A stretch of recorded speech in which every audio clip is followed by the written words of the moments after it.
but I have never tested. It's so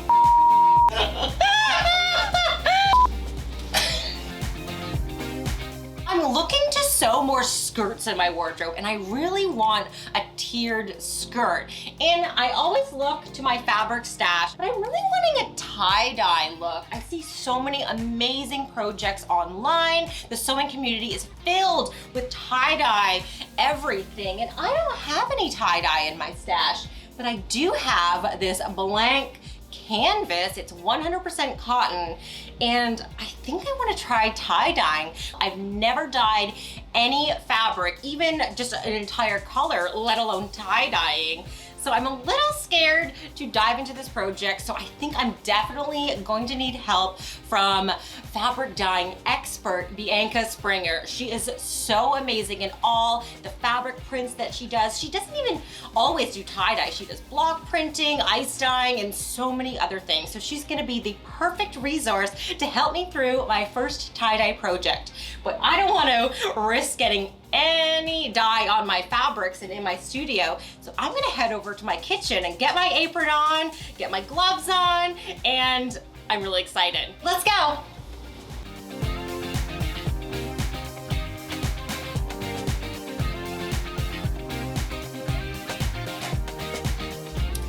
Hey Bianca, thanks so much for answering my call. No problem. Hi, good to see you. Yes, so good to talk to you again. I knew when I wanted to dive into my first tie-dyeing project, I needed to call you. You have so much expertise. But why don't you tell me a little bit more about your tie-dyeing skills and your inspiration, and why you love it so much and you're so good at it.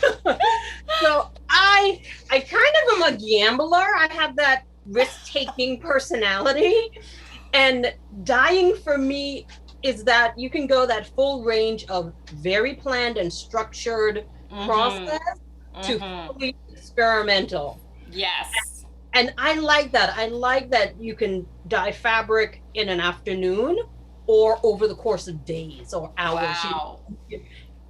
There are very simple and more complex processes, and I like that you can repurpose botanicals, homegrown kitchen scraps to make your dyes.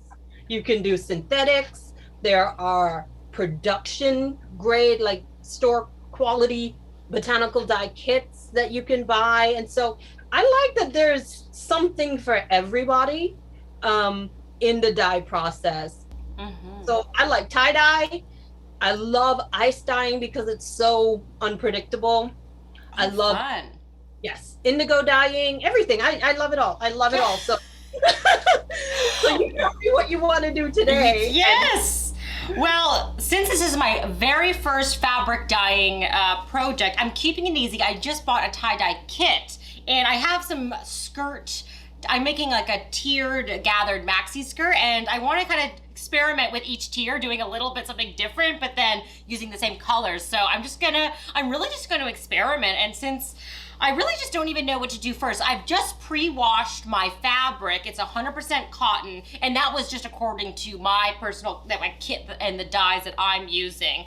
So that's really important, correct? How you pre-treat your fabric? Yes, it is. There are some fabrics that you can buy that are called PFD fabrics, which are prepared for dyeing, and they come in various substrates, and you don't have to pre-treat that. They have done all the work for you. It has no sizing, it has no pre-treatment on it, so it allows the fabric to accept the dye easily and with greater saturation.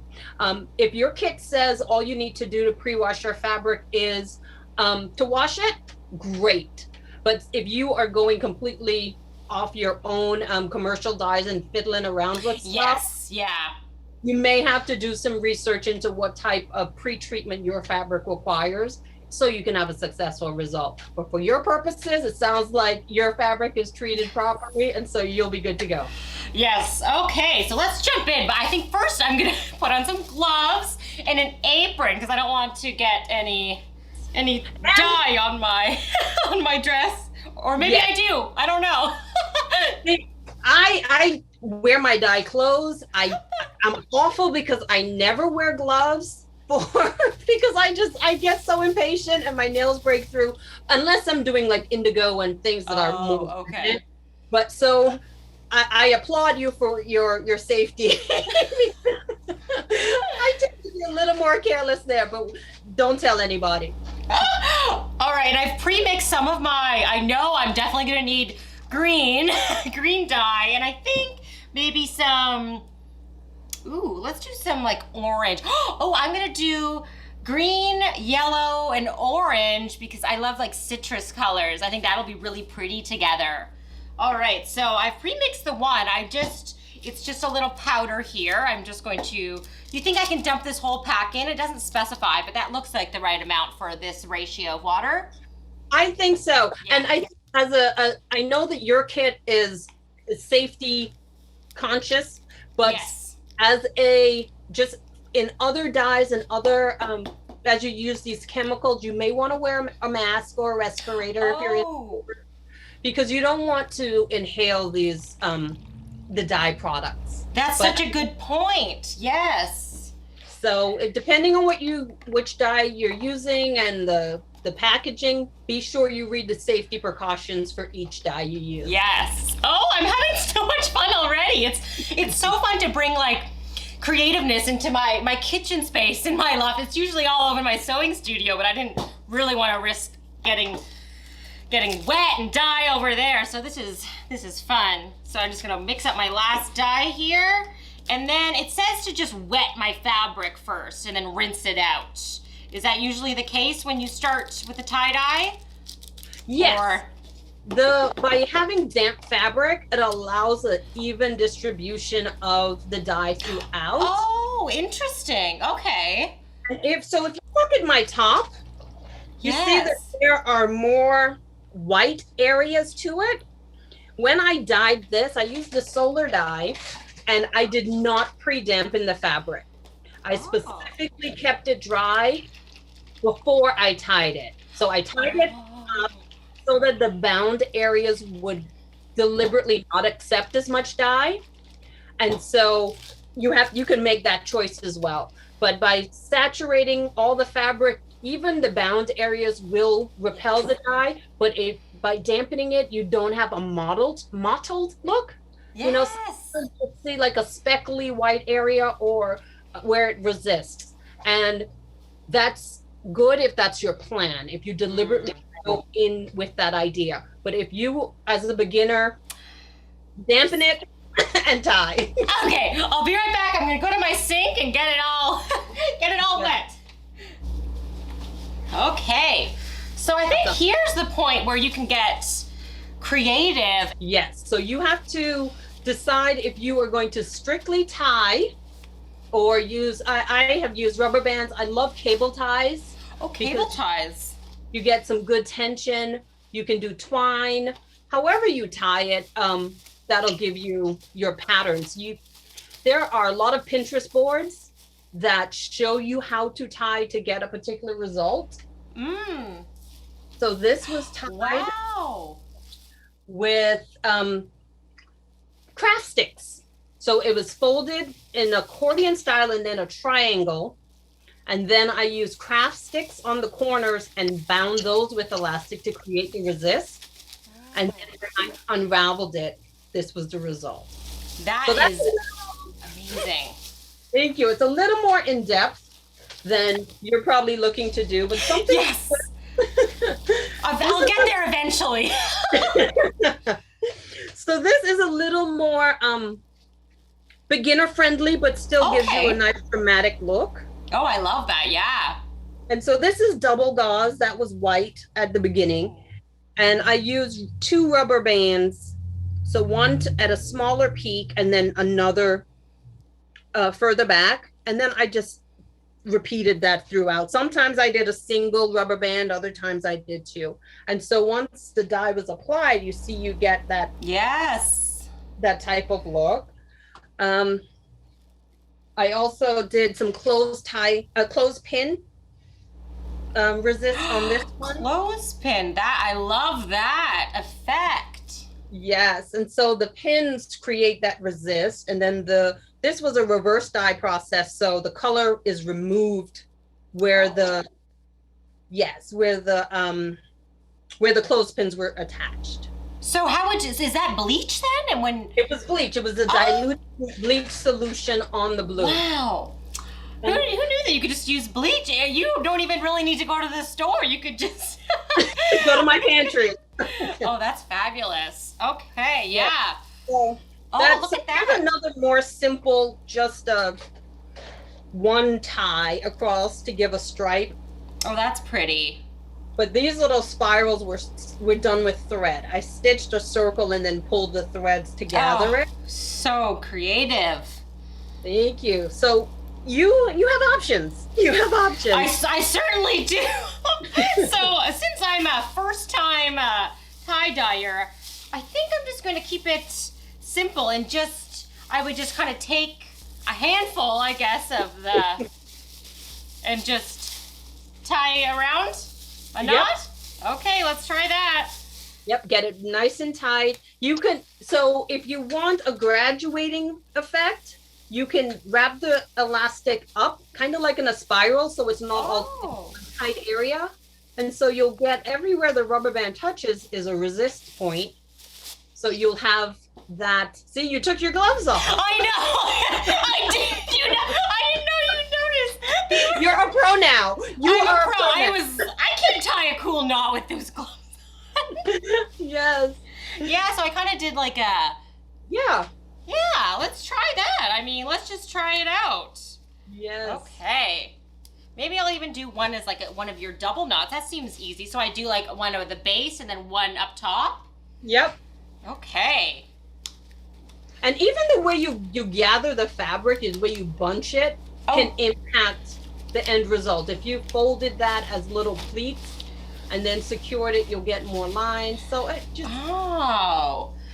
all those little intricacies has an impact on the final result. Oh, yeah, it's gonna be fun to play around with each tier. Maybe I'll try a different sort of, I'll fold one and pinch one.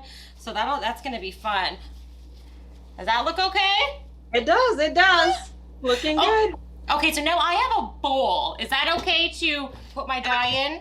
Yes, is this piece only going to have one color applied? No, I want to do 3 colors. Okay, so what you have to think about is however it's positioned in your bowl, the dye is going to fall differently than if you were dyeing on a flat surface. So if you wanted clearly defined lines of color, maybe not in a bowl because the curve of the fabric is going to change that. Or if you want the colors just to blend, like they will clear definitions, but you will have the color blending where they mix. So I think you can't go wrong either way, but you just have to kind of think about, what do I want this to look like in the end? Yes. Yeah, I kind of wanted them all to blend together, and maybe I'll try a different tier another way. So would I put one color kind of on each knot? So like this could be green, and then this one will be yellow and just kind of each little knot, and then put it in the bowl and let it sit? And if you did that, all the areas that you did not apply the dye to will receive whatever residual dye. Oh, okay. All right. Oh, here we go. I tend to be excessive. So nice, yes. Okay. Oh yes, I need lots of green in there. Good thing I have a green tablecloth here, so everything's green. So no matter where it splashes, I won't see it. That's how I am with blue. Most of my dye projects have a lot of blue in it. Yes, I see a lot of blue. I love that. Okay.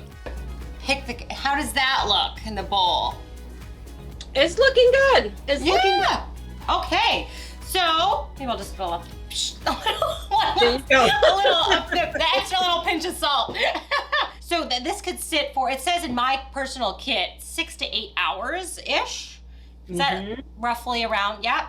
And then I would take out the elastic and then wash it again, or it's ready to go? No, you have to rinse it out. You have to rinse it. Okay. Some dyes require color setting or color fixing after. Okay. So it depends on what your dye kit calls for. It may have a next step, or it may just be cold water. Okay. Oh, cold water rinse. And you have to remember your dyes will always be, it looks brighter in the wet stage. Oh, so it looks brighter in the wet stage. Okay. So if you're looking at it now and you're thinking, this is the exact perfect color I want, it's going to be lighter next. Once it's dry. Right. Gonna get my dyes out. So with your kit, because you don't need a fixative, you should be fine to rinse once the dye has set, rinse it out, and then use as normal. But then wash. When you wash it, I use color catchers. Okay. Because it helps to trap the runoff, so it doesn't get into anything else. Oh, okay. There we go. I'm going to be very impatient while this is waiting. I'll dye my other tiers, but is there anything I can do with, I want a matching top to my skirt. Is there anything I can do in the kitchen? I have some fabric paint with like blocks, you know, I have some pears. Have you ever used like fruit for, you know, having stamps on fabric? Could that work? Yeah, absolutely. I love playing in the kitchen. And so if you had a specific design in mind, you can carve a potato. You can use a potato. Yes, because it gives you a smooth surface to accept the dye, but it also gives you nice crisp edges. A cookie cutter on a potato. A cookie cutter on a potato. Amazing. You get very clear shapes and definition, or you can just cut fruit that looks good. A pomegranate. A pomegranate. Yes, I mean, it's a waste of a pomegranate, but I know that. But it'll give you an interesting shape. So it just depends on whether you want something, a base for something for you to be creative by carving or using cookie cutters or some other way to manipulate the fruit or vegetable, or if you just want to cut the fruit on its own and use that as a stamp. Bell peppers, you cut bell peppers, you get clover shapes. Wow. Okay. All right. So I need to do I need to go in my fridge, go in my cabinets, and I'm gonna play around with some fruit while I'm waiting this to dye. I cannot wait to show you. This has been my first project. I'm so glad you were here to help me through it. I hope I inspire someone, and you've inspired me to just try it. Just try tie-dyeing. If you're a maker, it's so fun creating your own fabric prints. Oh, thank you so much, Bianca. You're welcome. Yes, and for everyone watching too, where can they find and follow you for more inspiration and everything that that you offer to the sewing community? The fastest and easiest way is to find me on Instagram at Thanks I Made Them. I recently had a full dye weekend with some girlfriends, so you can see my latest dye projects there. Oh, that sounds amazing. Oh, well, thanks again, and I can't wait to show you the end result. Hey, good job. Bye. Bye. I was so inspired by my chat with Bianca, and I'm anxiously awaiting my tie-dye to be revealed. So while that is happening, I want to make a matching tank top or some sort of top to my skirt. And I love the idea of block printing. And I gathered some fruits and vegetables that I had laying around. I got a potato, I have a banana that could be fun. And I also have little baby potatoes. And I feel like if I cut them in half, I could use them as like a polka dot print in different sizes of dots. So I'm just going to cut those in half. And then with different potatoes, I could use some of the different colors. And I don't know, maybe I'll try a little, very careful, a little triangle in one. There we go. I don't know, we'll see. All right, I'm gonna pour some paint on my plate, and I'm going to use a fork with the potato. Just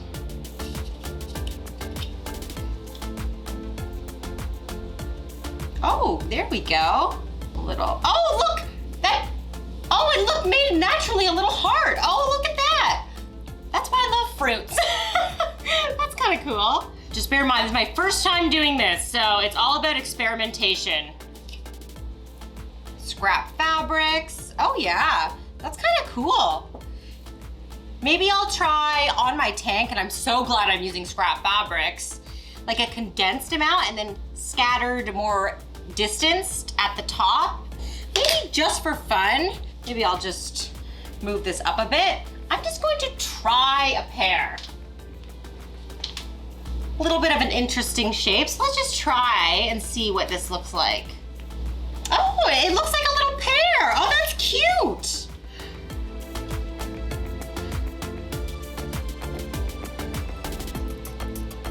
Oh, that is cute.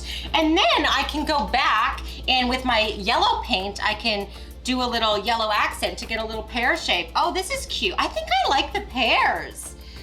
Maybe I'll do that on my tank top. All right, I'm gonna keep experimenting and waiting for these to dry just to see how long they do take to dry. I think I better head over to my sewing machine because I have a tank top cut out. I'll go show you. So I have the Rimmel tank cut out, and I love this because it's a woven fabric pattern and it has a nice flat surface. So I think I'm just going to stitch up the side seams and the shoulder seams and then try it on, make sure it fits, and then I can put a piece of cardboard or newspaper in the center and do some pears along the hem. And that'll be so fun. And I think I need to get out of the kitchen and head back to my studio. So I'm gonna do some sewing and see and wait for my tie-dye to finish.